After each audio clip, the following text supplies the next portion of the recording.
அன்பர்களே, ஆண்டவராகிய இயேசு கிறிஸ்துவின் நாமத்தில் உங்களுக்கு மனம் நிறைந்த வாழ்த்துக்களை தெரிவித்துக் கொண்டு சத்திய வசனம் திருமறை பாட நிகழ்ச்சிக்கு உங்களை அன்போடு அழைக்கிறோம். சத்திய வசனம், இது தேவனின் வசனம். நாம் சோர்ந்து போகையில் கரம் கொடுக்கும் நம் தேவனின் வசனம், நம் தேவனின் வசனம். மத்தேயு எழுதின சுவிசேஷம் 5ஆம் அதிகாரம். சமாதானம் பண்ணுகிறவர்கள் பாக்கியவான்கள், அவர்கள் தேவனுடைய புத்திரர் எண்ணப்படுவார்கள். கர்த்தருக்குள் பிரியமானவர்களே, ஆண்டவராகிய இயேசுவின் புண்ணிய நாமத்தினாலே உங்களை வாழ்த்துகிறோம். சத்திய வசன நிகழ்ச்சியை காண்கின்ற கேட்கின்ற உங்கள் ஒவ்வொருவரையும் ஆண்டவர் ஆசீர்வதிப்பாராக. இந்த ஊழியங்களுக்காக நீங்கள் தொடர்ந்து ஜெபியுங்கள். நாங்களும் உங்களுக்காக, உங்கள் ஜெப குறிப்புகளுக்காக நாங்கள் தொடர்ந்து ஜெபம் செய்து வருகிறோம்.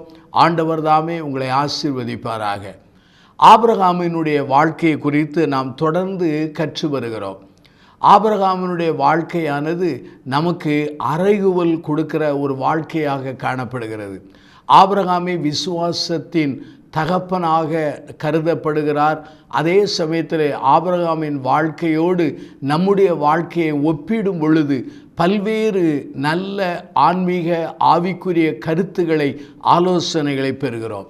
லூக்கா நற்செய்தி நூல் 12ஆம் அதிகாரம் 13-14 வாக்கியத்தை வாசித்து பாருங்கள். அப்பொழுது ஜனக்கூட்டத்திலே ஒருவன் ஆண்டவராய் இயேசுவை நோக்கி, போதகரே, ஆஸ்தியை பாகம் பிரித்து என் வீதத்தை எனக்கு தரும்படி என் சகோதரருக்கு கட்டளையிட வேண்டும் என்று வேண்டிக் கொண்டார். அதற்கு ஆண்டவர் சொல்கிறார், மனுஷனே, என்னை உங்களுக்கு நியாயாதிபதியாகவும் பங்கிடுகிறான் வைத்தவர் யார் என்றார். அருமையானவர்களே, இந்த இடத்திலே ஒரு சகோதரனுக்கும் இன்னொரு சகோதரனுக்கு இடையிலே ஒரு சொத்தின் அடிப்படையிலே பல பிரச்சனைகள் ஏற்படுகிறது. அதை தீர்த்து தரும்படி ஆண்டவரிடத்திலே வேண்டுகிறதை இந்த இடத்திலே காண முடிகிறது. மனித வாழ்க்கையிலே, எல்லாருடைய வாழ்க்கையிலும் பிரச்சனைகள் உண்டு, போராட்டங்கள் உண்டு. இன்றைக்கு ஒரு நாட்டிலிருந்து இன்னொரு நாட்டுக்கு எல்லையிலே அநேக பிரச்சனைகள் உண்டு. அதே சமயத்தில் குடும்ப உறவை எடுத்துக்கொண்டால் கணவன் மனைவிக்குள்ளே, பெற்றோர்கள் பிள்ளைகளுக்குள்ளே, சகோதர சகோதரிகளுக்குள்ளே உறவிலே பிரச்சனை உண்டு. நாம் பணி செய்கிற இடத்திலே பணிய நிமித்தம் பிரச்சனைகள் உண்டு. ஏன் சபையை எடுத்துக்கொண்டால் சபையிலே கூட பல்வேறு பிரச்சனைகள் அங்கு காணப்படுகிறதை நாம் கண்கூடாக பார்க்கிறோம்.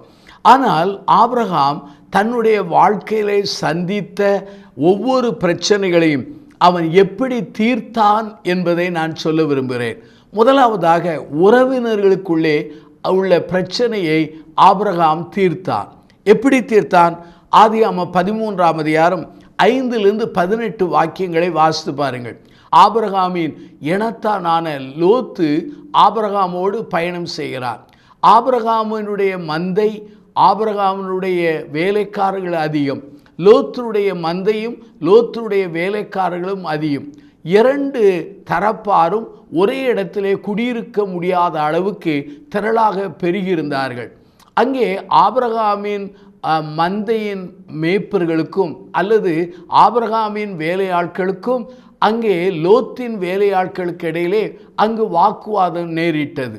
ஆகவே இதை கண்ட ஆபிரகாம் முதிர்ச்சியான ஒரு மனிதன், அவன் விசுவாசத்திலே தகப்பனான மனிதன், லோத்தை அழைத்து சொல்கிறான், நாம் இருவரும் சகோதரர்கள். நீ இடது பக்கம் போனால் நான் வலது பக்கம் போகிறேன், நீ வலது பக்கம் போனால் நான் இடது பக்கம் போகிறேன் என்று சொல்லி எல்லாவற்றையும் அவன் விட்டு கொடுக்கிறான். அப்பொழுது லோத்து கண்ணீரிட்டு பார்க்கிறான். சம வெளியான ஒரு இடம், நல்ல நீர்ப்பாய்ச்சலான ஒரு இடம், அதே சமயத்தில் ஏதேன் தோட்டத்தை போல இருந்த இடம். அந்த சோதோமை தெரிந்து கொண்டு போய்விட்டான். ஆனால் வேதம் சொல்கிறது, சோதோமின் மக்கள் மகா பாவிகளாக இருந்தார்கள். செழிப்பையும் நீர்வளத்தையும் சமபூமியும் அவன் தெரிந்து கொள்வானால் இந்த ஆபிரகாமுக்கு மிஞ்சியது எது என்று சொன்னால் அது வறண்டது தான்.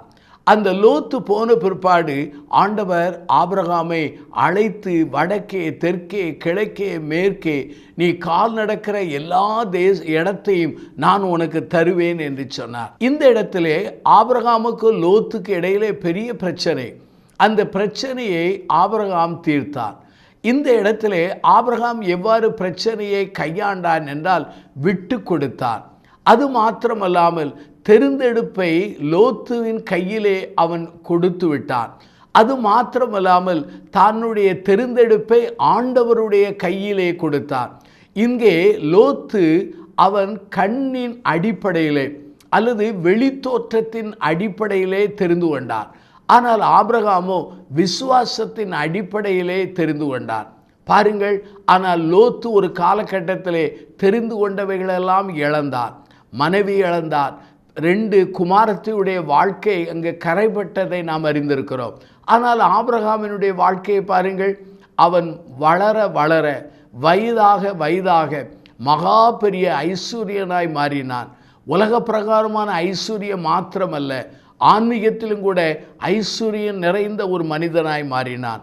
ஆகவே இந்த இடத்திலே தன் உறவினருக்குள்ள பிரச்சனையிலே விட்டு கொடுக்கிற மனப்பான்மையை காண முடிகிறது. இந்நாட்களிலே நம்முடைய குடும்பங்களிலே பல்வேறு பிரச்சனைகள் வருமானால் நாம் விட்டு கொடுக்க முற்பட வேண்டும். கணவன் மனைவிக்குள்ளே பிரச்சனையா, ஒருவருக்கொருவர் விட்டு கொடுக்க வேண்டும். பெற்றோர் பிள்ளைகளுக்குள்ள பிரச்சனையா, ஒருவருக்கொருவர் விட்டு கொடுக்க வேண்டும். திருச்சபையாருக்கும் போதகருக்கிடையிலே பிரச்சனையா, ஒருவருக்கொருவர் விட்டு கொடுத்து ஆண்டவரின் நாமம் தூசிக்கப்படாதபடி வாழ வேண்டும். 2வதாக உள் குடும்பத்திலே உள்ள பிரச்சனை. அந்த பிரச்சனையை ஆபிரகாம் எவ்வாறு தீர்த்தார்? ஆதியாகமம் 16ஆம் அதிகாரத்தை நீங்கள் எடுத்து வைத்துக் கொள்ளுங்கள். ஆபிரகாமுக்கு குழந்தை இல்லை. ஆகவே ஆபிரகாமின் மனைவியாக சாராள் தன்னுடைய அடிமை பெண்ணாகிய ஆகாரை தன் சார்பாக ஆபிரகாமுக்கு மனைவியாய் கொடுத்தாள். என்ன நடந்தது? அந்த ஆபிரகாமுக்கும் ஆகாருக்குள்ள உறவிலே அவள் சீக்கிரமாய் கர்ப்பவதியாய் மாறினாள். தான் குழந்தை உண்டான உடனே தன் எஜமானியாகிய அந்த சாராளை அற்பமாக எண்ணினாள். அதனுடைய விளைவு என்ன? சாராள் அங்கே ஆகாரை கடூரமாக நடத்தினாள் என்று வேதவசனம் சொல்கிறது. நீங்கள் வேத வசனத்தை வாசிப்பீர்கள் என்றால் அந்த ஆகாருக்கு பிறந்த இஸ்மவேல் அந்த சாராளுக்கு பிறந்த ஈசாக்கை பரியாசம் பண்ணிய போது இந்த சாராள் சொல்கிறாள், இந்த அடிமை பெண்ணையும் அவள் குமாரனையும் துரத்திவிடும் என்று சொன்ன பொழுது ஆபிரகாமுக்கு வேதனையாயிருந்தது. ஆண்டவரிடத்தில் போனான். ஆண்டவர் சொல்கிறார், சாராள் சொன்னபடி செய் என்று சொல்லி அங்கே அவனுக்கு கட்டளை கொடுக்கிறார். முதலாவது ஆபிரகாமுக்கும் லோத்துக்கு இடையில் உள்ள அந்த பிரச்சனை வரும்போது அவன் ஞானமாக விட்டு கொடுத்து அதை கையாண்டான். இங்கு குடும்பத்துக்குள்ளே தன்னுடைய உள் குடும்பத்துக்குள்ளே உறவுகளில் ஏற்பட்ட பிரச்சனை வரும்போது அவன் ஆண்டவரிடத்திலே ஆலோசனை கேட்டான். ஆண்டவரிடத்திலே ஆலோசனை கேட்டு அதை அப்படியே செய்தான். அருமையான சகோதர சகோதரிகளே, பல சமயங்களிலே பிரச்சனை வரும்போது உங்களுடைய கடந்த கால அனுபவங்கள் முதிர்ச்சியை வைத்து சில பிரச்சனைகளை நீங்கள் கையாளலாம். ஆனால் சில சமயங்களில் அல்ல, பெரும்பான்மையான சமயங்களிலே பிரச்சனையை தீர்வதற்கு ஆண்டவரை தேட வேண்டும்.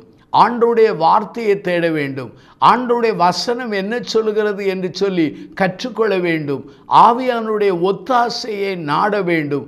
அப்பொழுது ஆண்டவர் நமக்கு எதை உணர்த்துகிறாரோ அப்படி நாம் கீழ்ப்படியும் போது அந்த பிரச்சனையை நாம் தீர்த்து விடுகிறோம். ஆகவே ஒவ்வொரு முறையும் ஆபிரகாமின் பிரச்சனையை தீர்க்கிற அணுகுமுறை மாறுகிறது. முதலாவது உறவினர்களுக்குள்ள அந்த பிரச்சனையை தீர்த்த விதத்தை சொன்னேன்.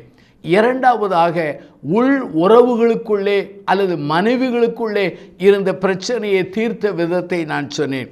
மூன்றாவதாக இன்னொரு பிரச்சனை வருகிறது. ஆதியாம் புஸ்தகத்தை நீங்கள் எடுத்து வைத்துக் கொள்ளுங்கள். இந்த 25ஆம் அதிகாரத்தில் ஒன்றை நீங்கள் வாசித்து பாருங்கள். ஆபிரகாமினுடைய முதல் மனைவியின் பேர் சாராள். அவளுக்கு ஆபிரகாமுக்கும் சாராளுக்கு இடையிலே ஈசாக் என்ற ஒரு மகன் பிறந்தான். அதே சமயத்தில் ஆபிரகாமுக்கும் ஆகாருக்கு பிறந்த மகன் இஸ்மவேல். அதே போல ஆபிரகாமுக்கு இன்னொரு மனைவி இருந்தாள். அவளுடைய பேர் கேத்துராள். கேத்ருவாளுக்கு ஏராள பிள்ளைகள் இருந்தது. ஆபிரகாமுக்கு தன் முதிர் வயது ஆன பொழுது அவன் என்ன செய்தான்? முதலாவது ஆகாரையும் அதே சமயத்தில் இஸ்மவேலையும் அவன் அங்கிருந்து பிரித்து வெளியே அனுப்பி விடுகிறான். கேத்ருவாளுடைய பிள்ளைகள் மாத்திரமல்ல, ஆபிரகாமுக்கும் ஆகார் பெற்ற இஸ்மவேலுக்கும் அநேக நன்கொடைகளை கொடுத்து அனுப்புகிறான். 25ஆம் அதிகாரம் அங்கே 5வது வாக்கியத்தில் பார்த்தால், ஆபிரகாம் தன்னுடைய மகனுக்கு ஈசாக்குக்கு எல்லாவற்றையும் கொடுத்தான். மற்றவர்களுக்கு அவர்களுக்குரிய நன்கொடைகளை வெகுமதிகளை கொடுத்து அனுப்பிவிடுகிறார். பாருங்கள், பிரச்சனைகளை எவ்வாறு தீர்த்து விடுகிறார்.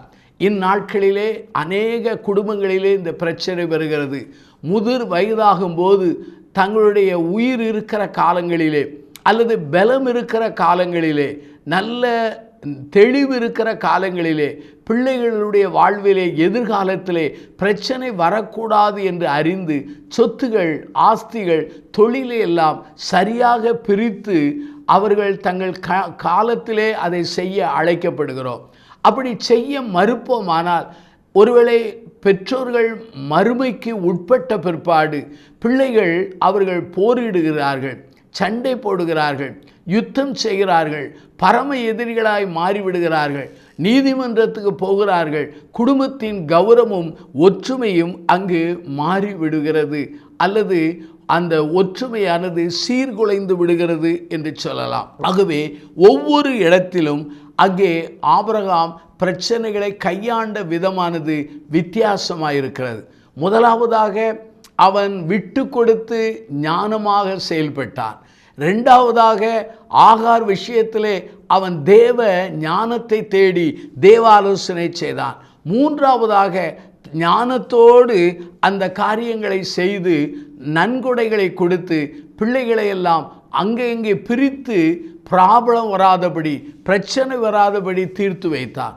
இன்றைக்கு என்னுடைய ஊழிய காலங்களிலே நான் பார்த்திருக்கிறேன், அநேக மக்கள் என்ன செய்கிறார்கள்? தங்களுடைய மரணபரிந்தும் அந்த பிரச்சனையை தீர்க்காமல் விட்டு விடுகிறார்கள். என் காலத்துக்கு பிற்பாடு இவர்களே தீர்த்து கொள்வார்கள் என்று அவர்கள் நம்பி விடுகிறார்கள். இறந்த அன்றைக்கே அங்கு பூகம்பங்கள் போல பிரச்சனைகள் அங்கு உருவாகி அலைகளைப் போல அது எழும்பி விடுகிறது. ஆகவே அனுபவத்திலிருந்து இதை சொல்கிறேன். நான்காவதாக இன்னொரு பிரச்சனை வருகிறது. ஆதியாகமம் 23ஆம் அதிகாரம் 1 வாசித்து பாருங்கள். சாராள் மரித்து போனாள். அப்போது அவளுக்கு வயது 127 வயது. சாராள் மரித்த பொழுது அவளை அடக்கம் பண்ண இடமில்லை. ஏனென்றால் ஆபிரகாம் யார்? ஒரு நாடோடி போல, ஒரு பரதேசியை போல அவன் ஒவ்வொரு இடமாக கூடாரங்களை போட்டு அவன் பயணம் செய்கிற மனிதன். ஆனால் ஆபிரகாம் பெரிய செல்வந்தனாக இருந்தான், மதிப்புக்குரியவனாயிருந்தான், கனத்துக்குரியவனாயிருந்தான். அவன் வாழ்ந்த மக்கள் மத்தியிலே எல்லா ஜனங்களாலும் எல்லா அந்நிய மக்களாலும் அவன் கௌரவமாக நடத்தப்பட்ட மனிதன். அந்த சமயத்தில் தான் இந்த ஆபிரகாம் தன் மனைவியாக சாராளை புதைக்க அடக்கம் பண்ண இடம் தேவை. அந்த சமயத்தில் கானானில் இருந்த அந்த இடத்திலே எபிரோன் என்கிற அந்த இடத்தை அவன் தேடுகிறான். ஆகவே அங்குள்ள மக்களிடத்திலே அவன் பேசுகிறான். என்ன பேசுகிறான்? ஏத்தின் புத்திரிடத்தில் போய் எனக்கு சொந்தமாக ஒரு கல்லறை பூமியை தாருங்கள் என்று சொன்னான்.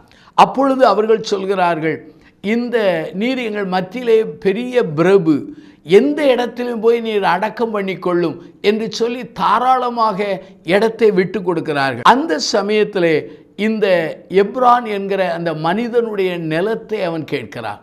ஏன் கேட்கிறான் என்று சொன்னால், அந்த நிலத்தை இலவசமாய் அவன் கொடுக்க முற்படுகிறான். ஆனால் அந்த இடத்தை இலவசமாக ஆபிரகாம் ஏற்றுக்கொள்ளவில்லை. மக்பலா என்கிற அந்த பூமியை, அந்த கல்லறை பூமியை இலவசம் அல்ல, விலைக்கரையமாய் தாரும் என்று கேட்கிறான். அப்பொழுது அந்த நிலத்தின் சொந்தக்காரன் சொல்கிறான், அந்த பண மதிப்பு எவ்வளவு? உமக்கும் எனக்கும் சாதாரண மதிப்பு, அது 400 சேக்கல் உள்ள கிரயம் அல்லவா என்று சொன்னான்.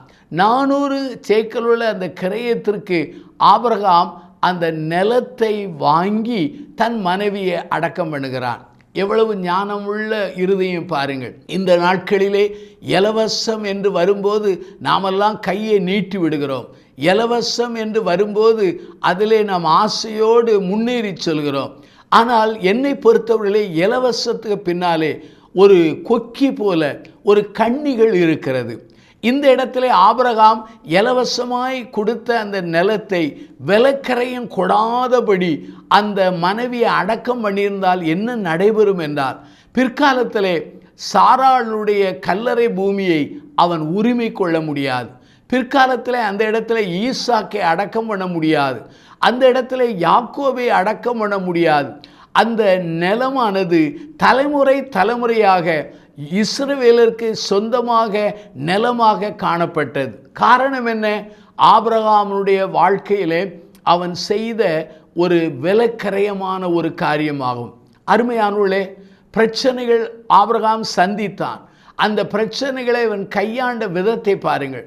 முதலாவதாக ஆபிரகாமுக்கு லோத்துக்கு இடையிலுள்ள பிரச்சனையை ஞானமாய் விட்டு கொடுத்து செய்தான். தன்னுடைய மனைவிகளுக்குள்ளே நடந்த பிரச்சனை வரும்போது தேவ ஆலோசனையை கேட்டு ஞானமாய் அவன் நடந்து கொண்டான். அதே சமயத்தில் தன்னுடைய மறுமைக்கு பின்னாலே பிள்ளைகளுக்கு பிரச்சனை வரக்கூடாது என்பதற்காக தன்னுடைய நேசகுமாரனும் ஏக புதல்வனான இந்த ஈசாக்குக்கு எல்லாவற்றையும் கொடுத்தான். மற்றவர்களுக்கெல்லாம் வெகுமதிகளை நன்கொடைகளை கொடுத்து அவர்களை விலக்கி தூர இடங்களுக்கு அனுப்பிவிடுகிறான். நான்காவதாக தன்னுடைய மனைவியை அடக்கம் பண்ணுவதற்காக அங்கே இலவசமாய் கொடுக்கப்பட்ட நிலத்தை வாங்காதபடி விலைக்கரையும் கொடுத்து வாங்கி தூர காட்சியோடு செயல்பட்டான். சட்டபூர்வமாக செயல்பட்டான். அருமையான சகோதர சகோதரிகளே, இந்நாட்களிலே இதை நாம் சிந்திக்க அழைக்கப்படுகிறோம். இலவசம் என்று வரும்போது அது பின்னாலே கண்ணிகள் உண்டு, அதிலே குழிகள் உண்டு. எதிர்காலத்திலே பிரச்சனைக்குரிய அநேக போராட்டங்கள் உண்டு என்பதை மறந்துவிட வேண்டாம். அது அண்ணன் தம்பியாக இருக்கட்டும், தகப்பன் மகனாக இருக்கட்டும், எதுவாக இருந்தாலும் எதை செய்தாலும் சட்டப்பூர்வமாக விலக்கரையத்தோடு அதை செய்ய நீங்கள் அழைக்கப்படுகிறீர்கள்.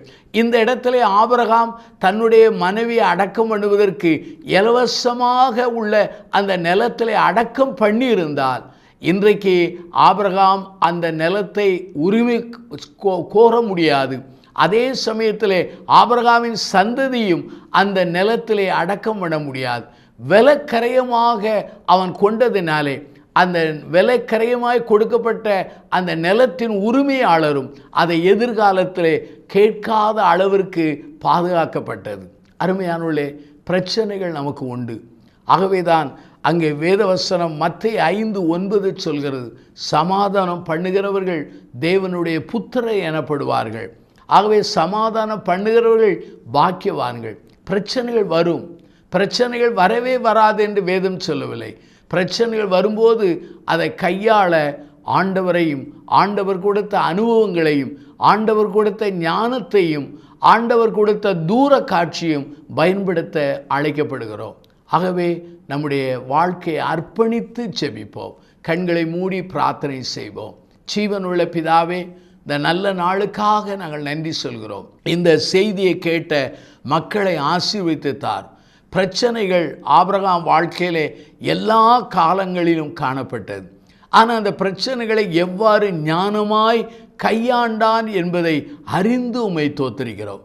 அவன் கையாண்ட விதத்தை நாங்கள் மாதிரியாய் கொள்ளவும், பரிசுத்த ஆவியானவராலும் பரிசுத்தமான வசனத்தை கொண்டு பரிசுத்த ஆவியின் ஒத்தாசையை கொண்டு எங்கள் பிரச்சனைகளை இயேசுவின் பலத்தினாலே மேற்கொள்ள அதை சரி பண்ணிக்கொள்ள பலந்தாரும்.